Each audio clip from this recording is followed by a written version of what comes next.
Bueno, muy buenos días, mi nombre es Alejandro Montoya Bendaño y les voy a exponer sobre las buenas prácticas pecuarias en la fauna silvestre.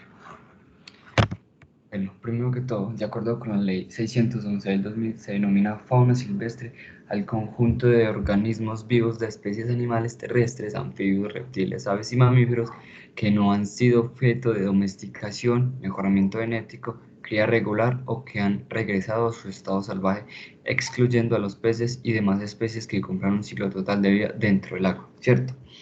Colombia es uno de los países con mayor biodiversidad en el mundo y poseen un alto potencial para el comercio de bienes y servicios provenientes de la vida silvestre, a partir de estrategias de aprovechamiento sostenible. Dentro de estas estrategias se han desarrollado proyectos de cría y cultivo en cautiveros que generan ingresos significativos para el país.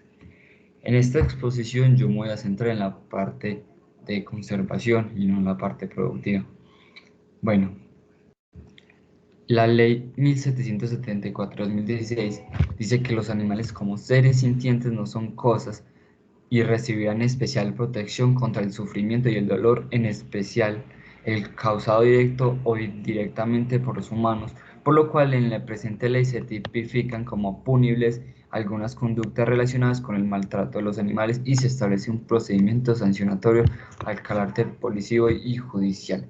¿Cierto? La sobreexplotación y el aprovechamiento no sostenible de las especies silvestres en la fauna para el consumo doméstico o la comercialización está teniendo grandes efectos sobre la biodiversidad porque ellos erosionan la genética y reducen el tamaño de las poblaciones y la vulnerabilidad frente a procesos de extinción. Entonces, la enorme oferta de biodiversidad ha convertido también al país en un centro importante de comercio ilegal de vida silvestre y pese a la legislación existente y a las medidas adoptadas mm, hasta ahora para fomentar su uso sostenible y garantizar su protección, se asume que el volumen del tráfico ilegal sigue siendo de gran magnitud, pero debido a que la naturaleza ilícita de la actividad en esas pocas cifras disponibles sobre la extracción y comercialización de fauna en el país y a los pocos recursos con los que cuentan las autoridades ambientales para la protección y para establecer un patrón de cuidado en los animales, es muy complicado porque permiten establecer el impacto biológico para cada especie, como es muy complicado no tener una, una organización que nos haga este tipo de cosas, sigue impactando enormemente el ecosistema. Bueno, ¿cómo incautar un animal de la fauna silvestre? Ahí este es el tema principal de la exposición, que desde que lo incautan hasta que llega al sitio de refugio. Es necesario tener claro que nuestra acción debe ir encaminada a garantizar el bienestar de cada animal. Y no solo eso, siempre se debe anteponer la seguridad de nosotros y la de las personas en nuestro entorno. La mayoría de los animales silvestres perciben al hombre como una amenaza.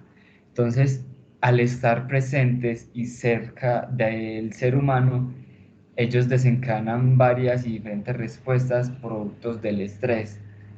Por estas razones, para evitarles las lesiones en los animales o en humanos durante el manejo y para evitar ese estrés normalmente, se debería realizar algunos contactos en ese primer momento en el que se encuentra con el animal, que son manipulaciones o acercamientos innecesarios, que de hecho las personas cuando ven a un animal en ese estado tienden a ser muy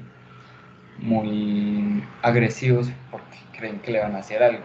Pero no, lo normal es que los animales siempre van a tener ese miedo frente al humano. Evitar sonidos fuertes, evitar hablar cerca del animal porque ellos mismos se estresan o se asustan por ver un humano. Y los movimientos bruscos durante el transporte. Por ejemplo, si uno va llevando un animal, una zarigüeya, en un carro para el albergue, y uno empieza a escuchar música o hablar muy duro, el animal se estresa y tiende a reaccionar peligros a la hora de manipularlos. Bueno, ¿qué hacer antes de intervenir a un animal silvestre? Estar capacitado para hacerle de la manera correcta y con el uso del equipo de seguridad adecuado. Si no se tiene ni la capacidad ni el equipo necesario, antes de desarrollar esa actividad de decomiso o rescate, se debe informar al personal a cargo del componente de la fauna silvestre para que dicha persona realice la actividad sin que se vea afectada o las personas en su entorno. Realizar un seguimiento con claridad de la labor que se pretende realizar y debe verificar la documentación que debe ser diligenciada para validar legalmente la intervención. Siempre se debe portar y diligenciar en el momento del rescate y el decomiso los formatos para hacer un registro adecuado del animal y tener una organización. Estos son los registros que normalmente se toman, que el primero es el Acta de Control del Tráfico Ilegal de Flora y Fauna Silvestre, que se ve en el CORNARE, que es la organización en Antioquia, y el otro es la historia del cautiverio de los animales decomisados o rescatados, que normalmente cuando se libera el animal o tiene alguna enfermedad o alguna cosa y se vuelven a tener ese contacto, ellos van a tener un registro para poder observar o sea, cuáles son los antecedentes. La CAR es de Cundinamarca, ¿cierto? Bueno, ¿cómo identificar la especie a manejar? Primero que todo, para identificar se debe realizar por personal experto quien tratará de definir la manera más acertada la especie intervenida. Pero para cada rescate o decomiso, la fauna siempre debe estar asesorada directamente o a distancia por profesionales de las distintas áreas que pueden ser zootecnistas, biólogos, veterinarios, ecólogos, etcétera, con el fin de contar con la información más acertada posible para la hora de tener ese animal y de moverlo, saber qué tan peligroso puede ser y qué tanto nos puede afectar. Bueno, determinación del nivel de peligrosidad. Primero que todo, al trabajar con la fauna silvestre, siempre se debe tomar las funciones y debe estar uno muy consciente de que los animales evitarán a toda costa estar en contacto con el humano, ya que nos temen o nos consideran muy peligrosos. Entonces, una de esas reacciones ante el miedo puede ser las agresiones hacia quienes se esté manipulando. Entonces siempre se debe contar con las medidas de seguridad para poder em, tener ese contacto con los animales. Porque una de las reacciones ante el miedo es que dependiendo del tamaño pueden presentar garras, picos afilados, veneno y demás características que cada animal puede presentar. Y todos los catálogos de todos los animales tienen un nivel de peligrosidad para tener el tipo de lecciones y saber qué tan factible es, trasladar ese animal con una debida protección. El nivel uno es la categoría, el código rojo, que es alta peligrosidad, que son animales grandes, agresivos o tóxicos con alta capacidad de desplazamiento y defensa. Son animales de difícil manipulación y pueden generar la muerte. Ejemplos son los jaguares, los osos, caimanes, ranas venenosas o serpientes venenosas. El nivel 2 es el riesgo moderado, es el código amarillo, que es el animal mediano, grandes o tóxicos con alta capacidad de desplazamiento y defensa. Son animales de difícil manipulación y pueden generar heridas incapacitantes o lesiones de tipo irreversible, que son los ejemplos son dantas, primates grandes, guacamayas, etcétera, etcétera. El nivel 3 es el código verde, peligrosidad mínima, son los animales pequeños a medianos fácilmente restringibles. Pueden causar heridas, pero no son incapacitantes o reversibles, en eso están las iguanas, las boas y los pericos. Aunque las boas cuando tienen hambre pueden ser muy peligrosas, pero se toma de esa categoría. El código azul son los animales pequeños fácil de restricciones que no tienen garras ni dientes o demás elementos cortos punzantes que no causan heridas físicas o pueden causar heridas a largo plazo o tienen un muy bajo potencial de daño, que en esos encontramos las colibríes, las palomas y las ranas no venenosas. Bueno, antes de entrar en contacto con el animal, se debe mirar el estado de salud de los animales, porque la mayoría de los animales que son atendidos se encuentran en un mal estado de salud, ya sea por enfermedades naturales, enfermedades adquiridas a través de especies domésticas o por lesiones resultado de accidentes viales, agresiones por parte de animales domésticos, accidentes con las cuerdas de fluido eléctrico y agresiones humanas. Es por esto que es idealmente el primer contacto debería ser realizado por un médico veterinario o si no por un especialista en la salud en los animales. Para realizar una valoración general de la salud para observar cómo se encuentra el animal, se deben tomar ese triaje para el funcionamiento, los cuales podemos encontrar el código negro, código rojo, código amarillo y código verde. El código negro es cuando el animal se encuentra muerto, trasladado o hay que llevarlo a un lugar en el menor tiempo posible. El código amarillo es un animal comprometido y necesita una atención menor a una hora. El código rojo es el animal que requiere atención inmediata y es menor a 30 minutos. Y el código verde es un paciente con lesiones de poca gravedad y pueden complicarse mmm, o puede remitir en el mismo día. Bueno, existe la posibilidad de, de liberar un animal en condiciones inmediatas, sí, aunque la mayoría de las veces es muy poco probable que esto suceda, ya que al realizar esta acción se deben asegurar estas pautas, asegurar que no sea una especie exótica, procurar que el animal cuente con los medios necesarios para sobrevivir, garantizar que no represente una amenaza para la salud de los animales silvestres con lo que entrará en contacto y evitar que el animal entre en contacto con comunidades humanas, ya que es posible que los capturen o ataquen.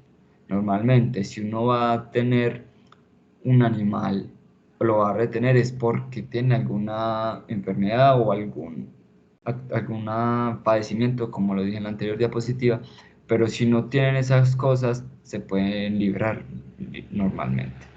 ¿Cuándo se puede liberar un animal inmediatamente? Primero que todo, al realizar esa liberación es un procedimiento peligroso porque acarrea muy altos, mm, o sea, o sea, son riesgos muy altos porque pueden contar con ir a lugares donde se pueden contar con comunidades humanas y puede generar agresiones por parte del humano al animal o el animal al humano.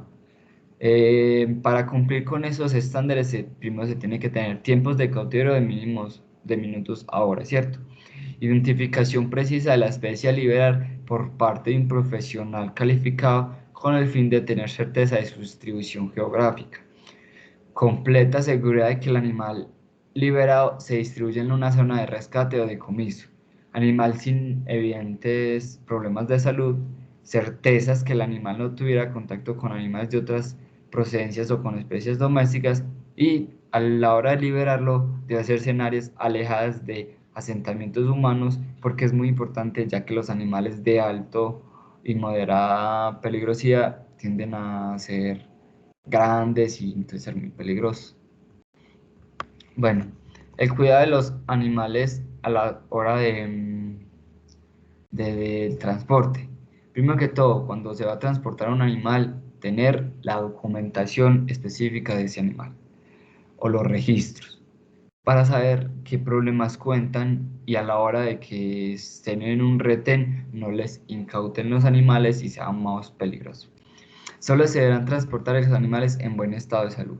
Solo se deberían administrar calmantes en circunstancias excepcionales y si se hace, debería hacerse bajo el control de un veterinario autorizado, que debería acompañar al animal la documentación correspondiente a cada calmante administrativo. En este punto, los animales que están en circunstancias de dopaje, ellos no, o sea, no todos los animales tienen el mismo cuerpo y no todos son capaces de, de- de tener ese químico en el cuerpo. Hay algunos que pueden liberarlo más fácil esas toxinas y se pueden salir muy fácil del calmante. Entonces es muy peligroso y hay que tener un debido control de esas sustancias para saber cuánta es la dosis que necesita ese animal. No se debería transportar en el mismo contenedor animales de especies diferentes. Normalmente cuando la contaminación cruzada ocurre es por animales que tengan una enfermedad y se la pasen a otro animal. Entonces lo ideal es que no sean de la misma especie o de diferentes especies, ya que pueden contarse también carnívoros y herbívoros y puede ser una locura ahí. Etiqueta y documentación para la expedición, que siempre los registros son muy importantes. Cuando esté previsto reutilizar los contenedores, se los deberán limpiar y desinfectar completamente antes y después de su uso, ya que muchos agentes patógenos pueden quedar en el lugar donde se encuentra el animal, porque todos son del bosque y no todos van a tener la resistencia que otros animales, entonces se debe tener su debido control. ¿Cómo actuar cuando un animal silvestre llega a un hogar de paso?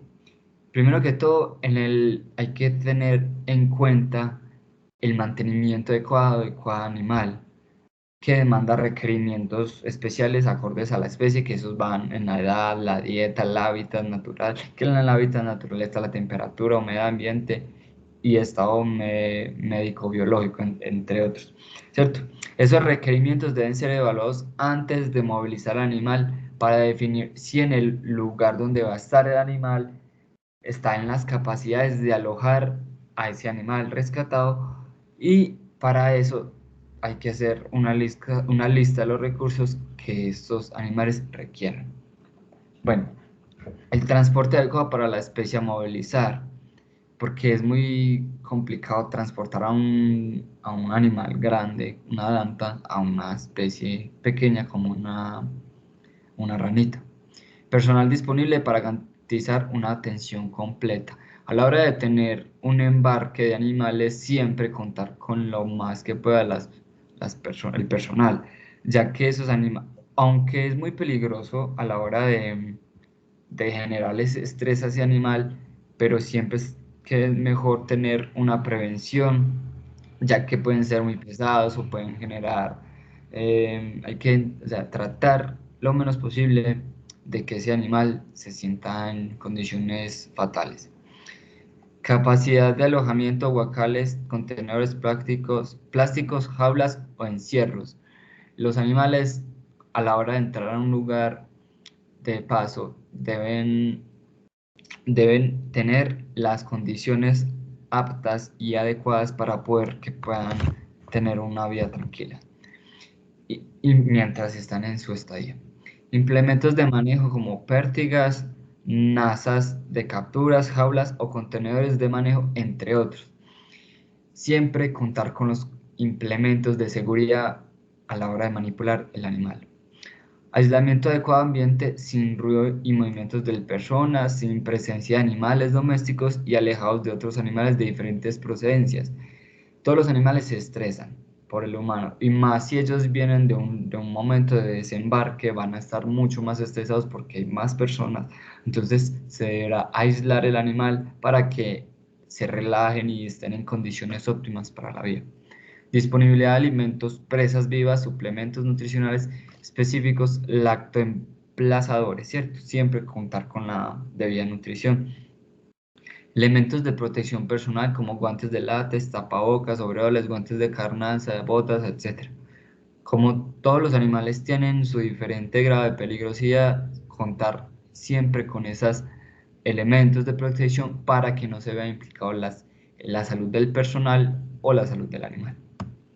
Bueno, pautas generales para el alojamiento temporal de animales silvestres. Primero que todo, nunca aloje a más de un individuo por contenedor, a menos que sea una hembra con crías, ya que pueden generar conflictos internos y puede hacer que mate a otros animales. Entonces, lo ideal es que, a no ser de que el especialista lo diga y lo acepte, si son de la misma especie, si son de la misma procedencia, pueden estar, pero contando su diferencia en las jaulas, por ejemplo, su aforo. Todos los animales deben ser alojados en lugares alejados del movimiento humano y ruidos fuertes, ya que ellos se pueden estresar y siempre van a tener a atacar si están muy estresados o tratar de atacar a otros animales. El agua de consumo y la empleada como elementos ambientales de animales acuáticos o semiacuáticos deben ser cambiados todos los días. Cuando el animal está consumiendo el agua, mantiene regándolo o se orinan en los contenedores en los bebederos o o hacen heces ahí. Entonces lo ideal es mantener un ambiente limpio para esos animales que están consumiendo y también a los animales que viven en ambientes acuáticos para que no, si no tienen una enfermedad, que no se les siga esa enfermedad, ya que si uno le suministra el medicamento y esa enfermedad sigue ahí, no estaría haciendo nada. Todos los animales alojados deben disponer de agua fresca sin cloro y a voluntad. Si hay varios individuos en un solo contenedor, deben haber tantos bebedores como se necesitan. Todos los animales, cuando están en las jaulas, siempre van a ser muy territoriales, algunos. Entonces, si solo se tiene un contenedor para agua, van a ser muy territoriales y no van a dejar que los otros animales se alimenten o tengan sus debidos requerimientos. Los alimentos empleados para las dietas de animales deben ser bien lavados antes de ser ofrecidos. Cuando se están transportando alimentos, siempre se debe pretender la inocuidad del alimento, ya que esos alimentos, si son de lugares que uno no sabe, van a generar enfermedades a los animales que están en cautiverio, entonces lo estaríamos haciendo un mal. Lo ideal es que sean lavados antes de ser ofrecidos para evitar ese tipo de cosas.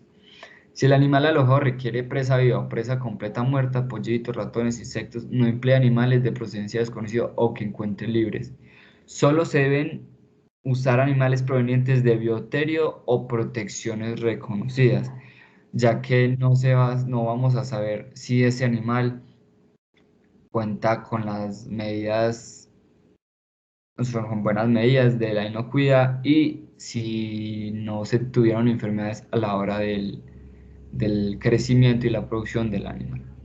El sustrato material de cama y nido más comúnmente usado para el alojamiento temporal de los animales es el papel periódico y úselo a menos que se indique otro material. No solo eso, el sustrato, pueden ir también en las cascarillas de arroz o otro tipo de sustratos, se deben limpiar ya que al, al animal estar enfermo por algún agente patógeno, y si sigue eso ahí, ese agente y el sustrato, la material de cama, pueden infectar a otros animales porque esa contaminación cruzada se ve muy fácil. Y a la hora de limpiar el lugar, siempre tener los equipos necesarios de protección para que no se vea afectado el humano. El papel periódico debe ser cambiado diariamente, como lo dije ahorita, siempre, para evitar contacto en enfermedades con animales o humano animal o humano animal humano. El aseo se debe realizar de manera diaria, ya que todos los animales, al tener sus necesidades diarias, ellos van a generar unas enfermedades porque las heces van a tener una amplia gama de agentes víricos, protozoicos y o fúngicos. Entonces lo ideal es realizar ese aseo y mantener un lugar y espacio limpio para que el animal pueda descansar y se pueda mejorar. Siempre que se realice la limpieza de los contenedores, emplee los elementos de protección personal como gafas protectoras, tapabocas, overol, delantal de PVC, guantes desechables, botas, entre otros. Cuando se va a hacer la limpieza, siempre tener en cuenta de que la contaminación que queda los implementos de aseo es muy peligrosa porque puede esparcirse en lugares muy fáciles. Entonces, en las botas pueden quedar los agentes, en el overol, entonces se debería dejar los implementos de aseo en el lugar donde se realizan ese aseo diario para poder prevenir que se esparza enfermedades o otro tipo de cosas que pueden afectar al humano o producciones grandes o o en general otros animales. Y listo. Esta es mi exposición. Muchas gracias.